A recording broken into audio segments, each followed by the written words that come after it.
Some of our listeners may not have heard about the National Eucharistic Revival. Mm-hmm. So why is this something the bishops are calling for? What do you think prompted it? Well, back in February, I don't know if you remember, in 2019, the Pew Research study found that 7 out of 10 Catholics do not believe in the real presence of Christ in the Eucharist. This is astounding.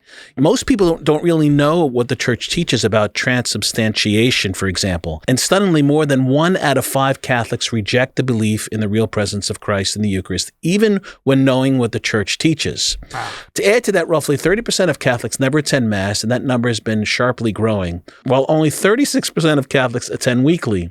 The rest attend anywhere from once to twice a month to once or twice a year. So this is a real crisis, especially since the Eucharist is the source and summit of Christian life. Yes, it is indeed.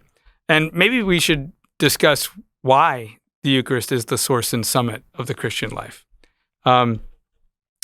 First, I think we need to know what it is we believe the Eucharist is, or rather, better said, who the Eucharist is.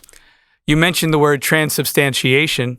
That comes from St. Thomas Aquinas.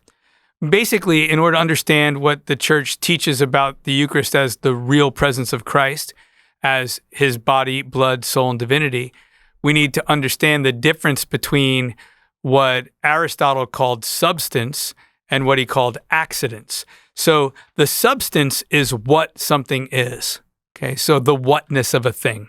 So you're a human being. That's your whatness or your substance. But then there's accidents. That's, you might say, your howness, your sort of like characteristics. So for a human being could have brown hair, could have blonde hair, could have red hair, could be tall, could be short, but they're still a human being. They're still substantially a human being, though they have various characteristics, right? So what St. Thomas Aquinas is saying is that there's been at the Mass, when the priest says the words of consecration, there is a change, that's trans, in the substance, that's substantiation. But the howness, the accidents remain the same. So it still looks like bread, still tastes like bread, still looks like wine, still tastes like wine, but it's no longer bread and wine because what it is, the substance has changed.